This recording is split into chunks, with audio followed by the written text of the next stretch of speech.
Broadcast is now starting. All attendees are in listen-only mode. Good afternoon and a warm welcome to all. I am Ridul on behalf of Care Ratings. Welcome you to our today's webinar on insights on resurgence in external commercial borrowings. Appreciate your time in joining us for this webinar. Our speakers for today is Kavita, Chacko, Senior Economist. Along with her, we have Dr. Rucha, Ranadive, Economist at Care Ratings Limited. The discussion is in form of a presentation which is visible on your screen. In case of queries, we'll be having a Q&A session no sooner the presentation ends. May I request Kavita to begin the session?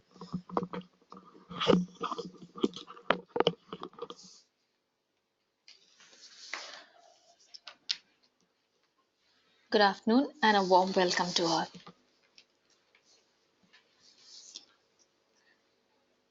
In this webinar, we examine the trend in external commercial borrowings, the sectors that have been driving these borrowings, along with the primary purpose of fundraising, tenure, and lender category.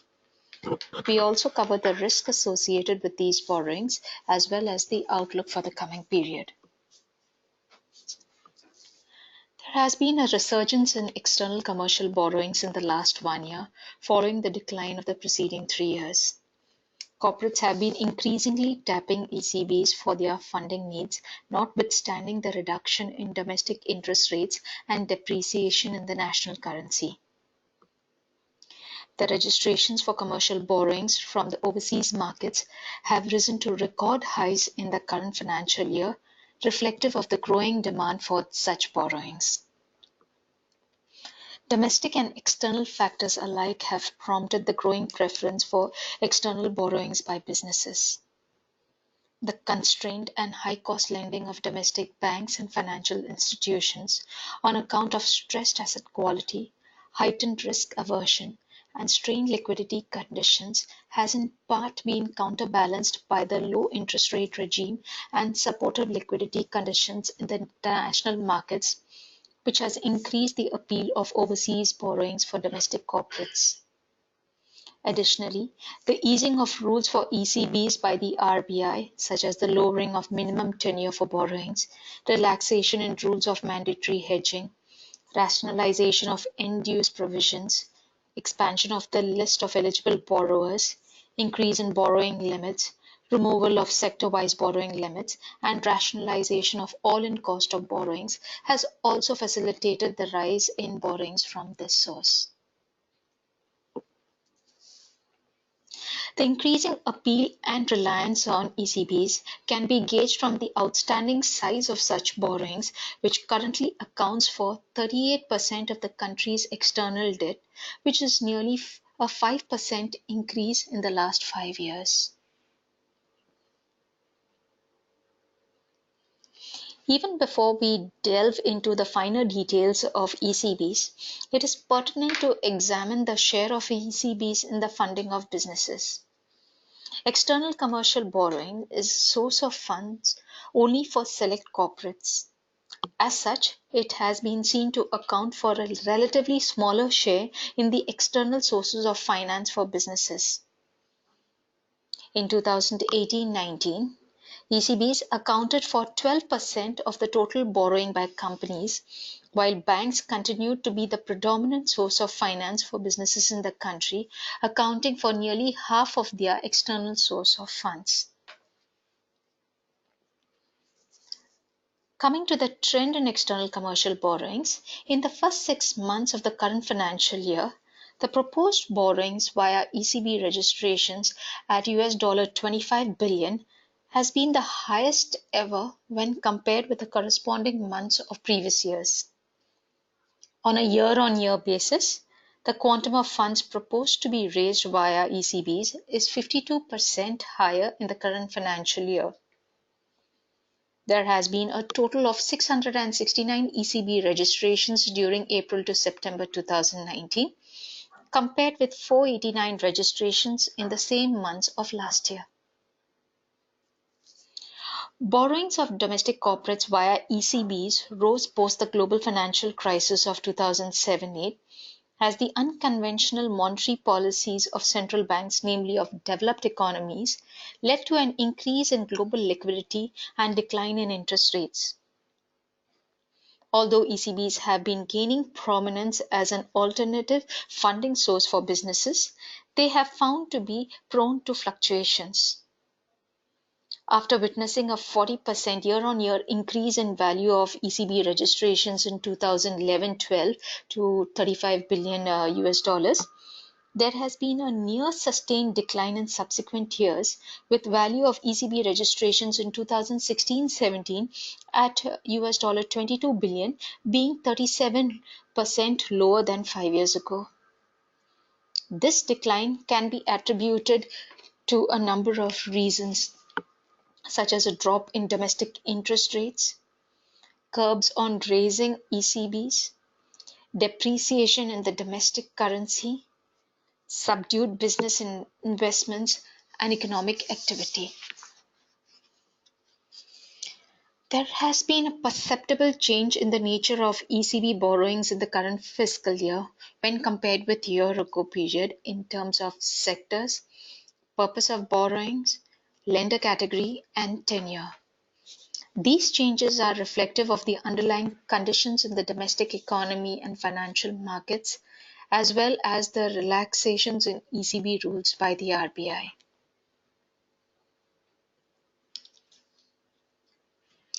Although a number of corporates raise funds via the ECB route, the quantum of such borrowings is low for the majority of them.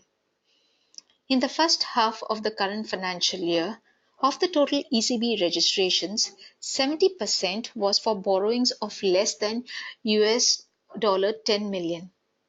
18% of the registrations were for borrowings of US dollar 10 to 15 million, and less than 10% of the registrations was for borrowings of over $100 million. Only 12 registrations were for proposed borrowings of over $500 million. The top 10 borrowers in terms of value of borrowings, that is more than $500 million, accounted for around one-third of the total proposed borrowings and were from the financial services, warehousing, petroleum, and metal sectors, and included both private and public sector enterprises.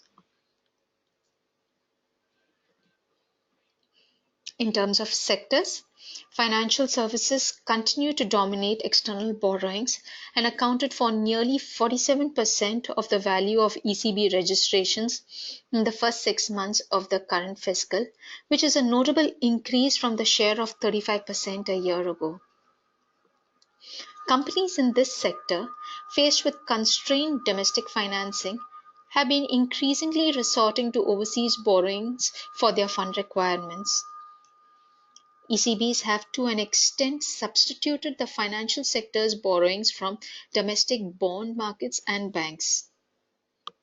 Corporate bond issuances and incremental bank credit offtake by the financial sector in the first half of 2019-20 was nearly 40% lower than that in the same period of last year. The warehousing sector has emerged as a major borrower from the overseas market.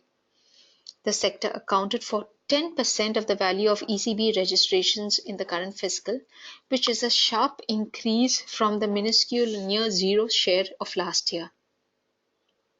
The petroleum sector, on the other hand, has seen a notable decline in borrowings from the overseas markets. Their share in value of ECB registrations during April to September 2019 has been 7% versus the 21% share in the same months of year ago. Similarly, the telecommunications sector too has seen a decline in share this year to 5% from 14% last year. Rucha will now throw light on the end use of ECBs, maturity profile, and lender category of ECBs.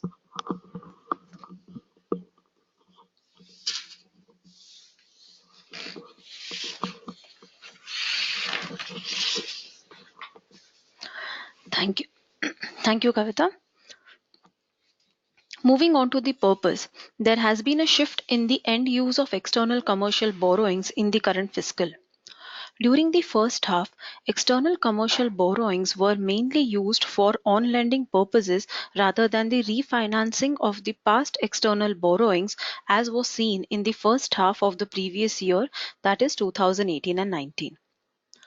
The share of on-lending in the total external commercial borrowing has increased from 21% during H1 2018 and 19 to 38% in the first 6 months of the current fiscal, whereas the share of refinancing of the past external borrowings has declined from 27% in H1 2018 and 19 to 5% in H1 2019 and 20.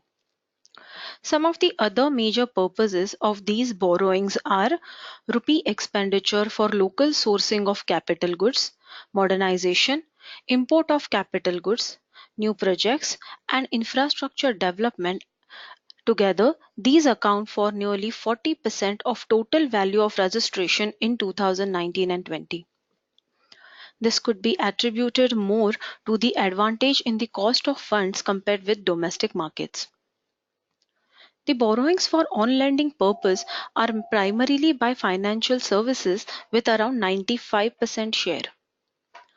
Borrowings that are geared towards investments or capital expenditure are predominantly by the manufacturing sector that has 50% share, followed by warehousing activities with 25% share. The maturity profile of the ECB suggests that corporates have been seen to be raising shorter tenure borrowings from the overseas market. There has been a decline in the tenure of ECBs in the current fiscal compared with the last year. Of the total ECB registration during April to September 2019, nearly 65% fell in the 3 to 5 year maturity bracket, which was significantly higher than the 41% of registrations in the same bracket a year ago. This increase can be attributed to the relaxation of the minimum tenure rule by the RBI from 5 years to 3 years. The borrowings with the tenure of 6 to 10 years accounted for nearly 26% of the total registrations, while less than 10% of the borrowings were for tenures of over 10 years. This indicates that ECPs are not relied upon the financing longer duration project given the risks associated with these borrowings. Turning to the lenders of the ECBs, there has been a diversification in the lenders category of ECBs in the current fiscal. International capital markets have emerged as a major lender, having the same share as commercial banks in the total borrowings with 32% share each. These were followed by foreign equity holder having 13% share in the total ECB's registration and the Indian bank's foreign branches with 11% share during April to September 2019. In the last year, during April to September 2018, commercial banks comprising international as well as Indian banks' foreign branches were the dominant lenders with over 80% share in the total value of ECB registrations. May I now request Kavita to take over the presentation, please?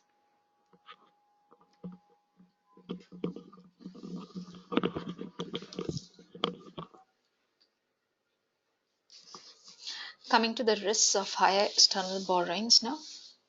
The foremost is the forex risk associated with external commercial borrowings. In addition, there is the risk of an increase in global interest rates. While a sharp depreciation in the currency would not only raise the cost of funds for borrowing firms, it could even make repaying debt difficult as borrowers may choose not to hedge their entire overseas borrowings exposure given the associated costs. As per RBI regulations, only 70% has to be mandatorily hedged. However, despite the inherent risks, this source of funding is gaining favor with domestic corporates. The relative stability of the Indian rupee could be regarded as being a factor that has been adding to the growing appeal of external borrowings. The domestic currency has not seen sharp fluctuations in its value in recent years. The volatility in the rupee versus the US dollar during November 14 to October 19, that is over a near 5-year period, has been low at 0.91%. Although the domestic currency has depreciated since the start of the financial year, the weakening at a little over 2% in the last 6 months is lower when compared with the other emerging markets and developed economy currencies, which has seen their currencies fall by 4 to 8%. Going forward too, the domestic currency is expected to be stable with external factors driven depreciation being limited to 2 to 3%. In terms of interest rate risks, the likelihood of a rise in global interest rates in the foreseeable future is currently very low given the accommodative monetary policy regime being adopted by global central banks. Furthermore, to limit the country's susceptibility to the risks associated with ECBs, the RBI has capped the outstanding ECBs at 6.5% of GDP. The total outstanding commercial borrowings has been less than 4.5% of GDP as of Q1 2019-20. In the prevailing scenario, thus the risk associated with ECBs can be assumed to be fairly manageable. Lastly, our outlook for ECBs is that the rising trend of external commercial borrowings is likely to be sustained for the remainder of the current fiscal year. The favorable external conditions in terms of low overseas interest rates and liquidity are expected to prevail for the foreseeable future and could lead to higher borrowings by corporates from this source. The constrained domestic lending too is unlikely to see a reversal in the near term despite the accommodative monetary policy stance of the RBI, further adding to the appeal of this funding source. The extent of increase in external borrowings would, however, in part be contingent on the pickup in domestic economic activity and investments, which have been rather subdued so far in the fiscal.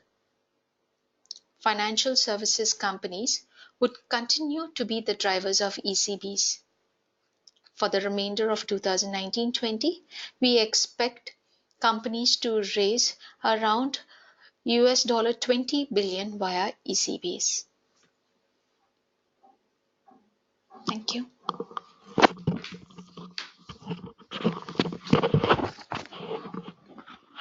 Thank you, Kavita. Well, dear participant, will be having a break of 2 minutes before we begin our Q&A session. In case of queries, we are please requested to key in the questions.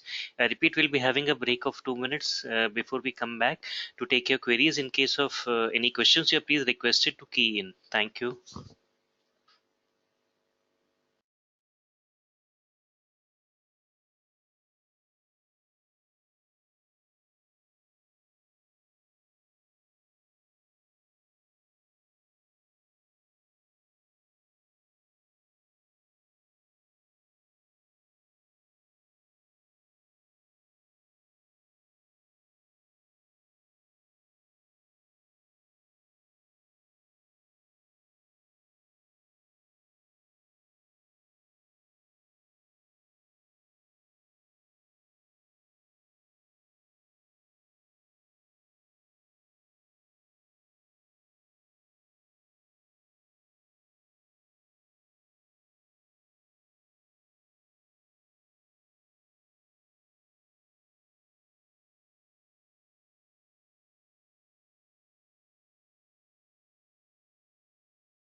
Welcome back. We have received a few questions. The first one is why only few companies raise funds via ECBs? Uh, for this, it is mainly because there are certain stipulations and eligibility criteria that companies who wish to raise funds from this source have to meet. This is as per the RBI. That could be a reason for only select companies opting for funding via ECBs. We have another question. Are ECB transactions covered by forward contracts and call options, given the volatility of the US dollar? Uh, the answer to this is yes. All foreign currency borrowers can hedge their currency exposure. As per the RBI regulation, 70% of the exposure of ECBs has to be mandatorily hedged. Okay. We have another question. With easing liquidity conditions in the banking sector system and reduction in interest rates by RBI, do you think that the corporates will move away from ECBs? Hmm. We feel that the interest in ECBs is likely to prevail because despite the surplus liquidity in the banking system, there is an overriding risk aversion of banks towards lending. So, and this is unlikely to see a reversal soon. However, the increase in ECB lendings would be contingent on the domestic economic activity and investment pickup, which so far has been subdued. So, this would be an underlying factor that could influence borrowings. We have another question here as to impact of Moody's lowering of the rating outlook for India on cost of borrowing from international markets. Uh, in this regard, we do not foresee a significant rise in borrowing costs, as the conditions that have been highlighted for the change in outlook have been prevailing for some time now. And despite that, the foreign inflows have been robust, indicative of the foreign investor interest and their perception of the underlying economic potential. Also, the rating did not factor into the recent factor in the recent policy measures which the government has undertaken to address the slowdown.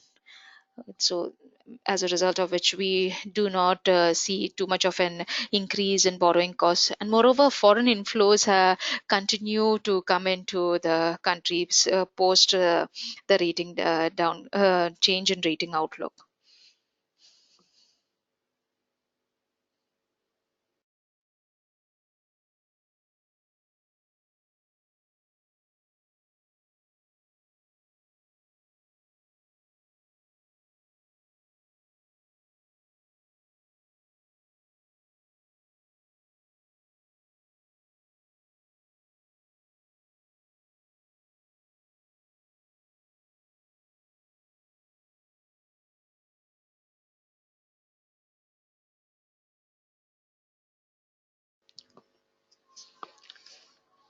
There's one query from Mr. Sanjay Rajawat about the hedging cost.